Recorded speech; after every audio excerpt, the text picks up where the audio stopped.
Let's do a thought experiment together.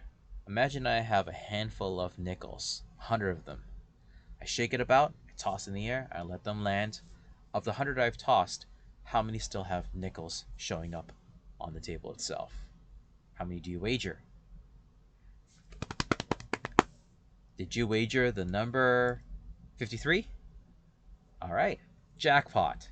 Now, many of you guys would probably have said 50, but in real life, try this experiment out.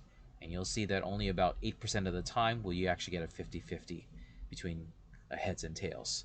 Aside from that, it's going to be some deviation, like 53 heads to 47 tails. So you take those 53, shake it about, toss in the air, you let it land. How many now remain as heads? How many of you guys said 25? How many of you guys said 26? How many of you guys guessed this answer?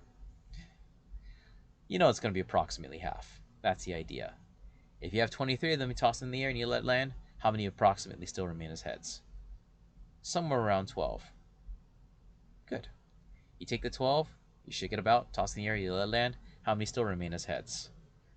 Yeah, it could be 6, but every now and then it could also be 5. So you pick up those 5 heads, you shake it about, toss in the air, you let it land, how many now remain as heads? Well, quite possibly just 2. So you pick up those 2, you shake it about, toss in the air, let it land, how many remain as heads? How many of you guys said 1? Well, it could also be 0. Point is that this is relatively predictable. It's not spot on, but it's decent, and we could create a mathematical model with this. And that's how we deal with half-life. It's a way of radio dating or dating the age of an organism. And it's by this whole approximation thing. There are 3 different variations of the same exact formula. The first one has to do with the radioactivity. And radioactivity has a unit with it. It's measured in becquerels. So anytime you have a knot or a circle, it just simply means before value. So hopefully you can see the pattern here. You start off with a before value.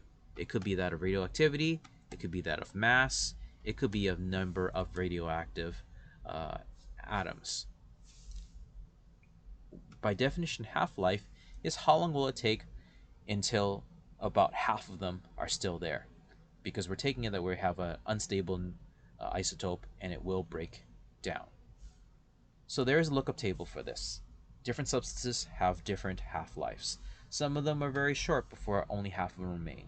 Others take millions of years before half of them remain.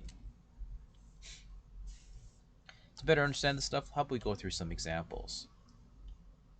Okay, let's say that we had 100 milligrams of carbon-14 molecules.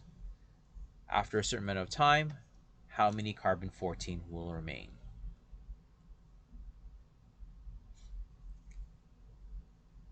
The half-life of carbon-14 is about 6,000 years, by the way.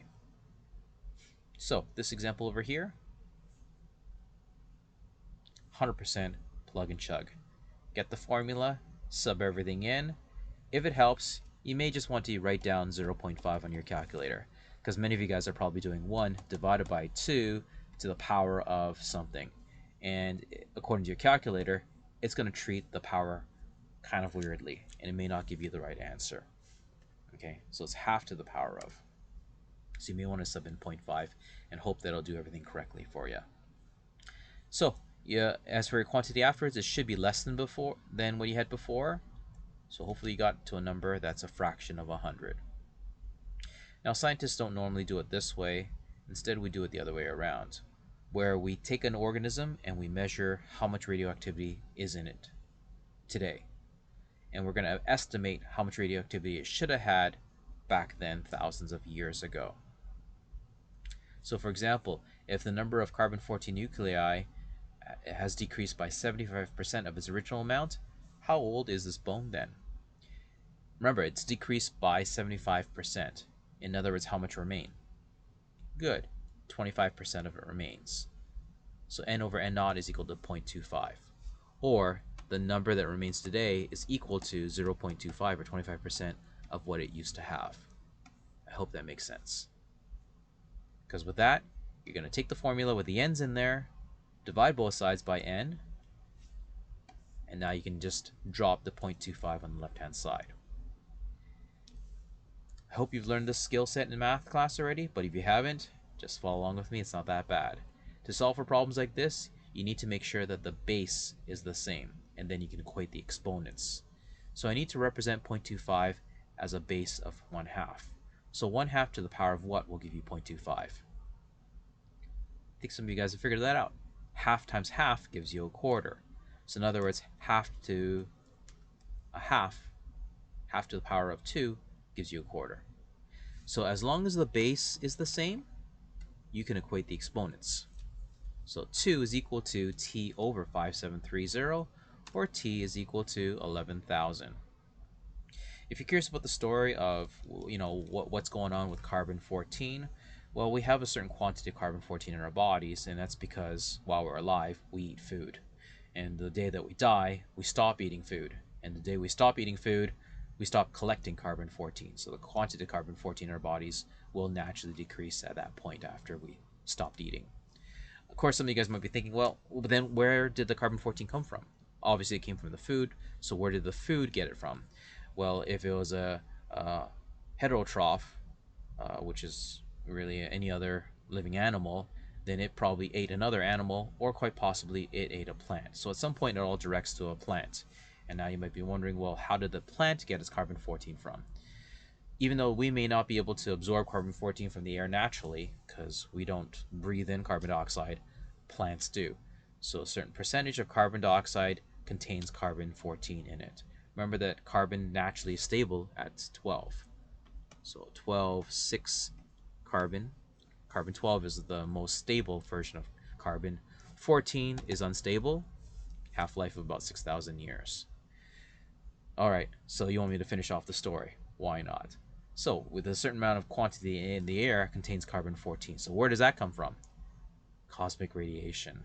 Now there's all the radiation from the in space. When it passes through our atmosphere, it zaps the nitrogen and converts it into carbon-14, and I think that more or less completes the picture. So we're just assuming, this is a huge assumption, that the quantity of carbon-14 in our atmosphere has been quite consistent. Plants have been absorbing it at a consistent rate.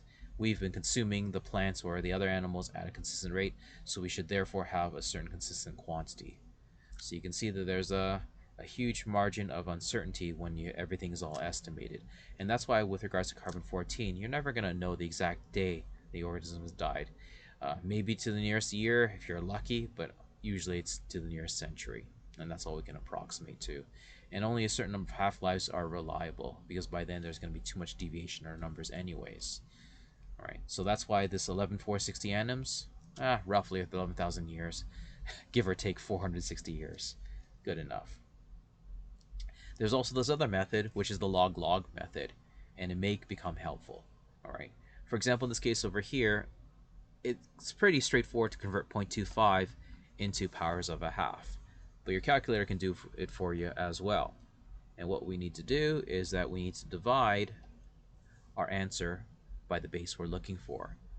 So the log of 0.25 divided by log of the base we're looking for. In this case over here, log of a half. This will tell you the exponent needed to make it happen, which is 2. You got that?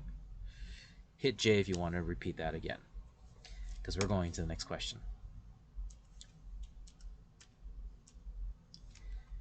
Because sometimes you don't have pretty ratios. Let's say it's only decreased by 8% of its original amount. In other words, 92% of it still remains. Well, now we're under this. So you want 1/2 to the power of something to equal 0.92. Well, obviously 1/2 to the power of 1 gives you 0.5, so that doesn't work. And 1/2 to the power of 2 gives you a smaller value. We want a bigger value. In other words, this exponent over here has to be less than 1. So you start experimenting away, and you start doing some crazy stuff like this. 0.5, it gives you 0.707. Okay, let's make it a smaller exponent. Let's say 0.3. Oh, we're getting closer. How about 0.1? Oh, we overshot it. And you can keep on experimenting back and forth, which will take forever. How about we just use the super shortcut? Pull out your calculator. do the log of what you currently have of 0.92 divided by the log of the base that you're forced to have, base of 0.5, close bracket. Once you hit equals, it'll tell you what exponent you need to type in, 0.12029. So in other words, 0.5 to the power of 0.01229 will give you 0.92. You can try it out. My calculator has stopped responding, as how some manufacturers will call it. 0.1203. All right, so 0.5 to the power of 0.1203 will give you 0.92. Anyways, now that the bases are the same, you can equate the exponents and solve for your t. Estimated to around 700 years ago, and the specimen existed back in the 14th century. Somewhere about there. Happy homeworking.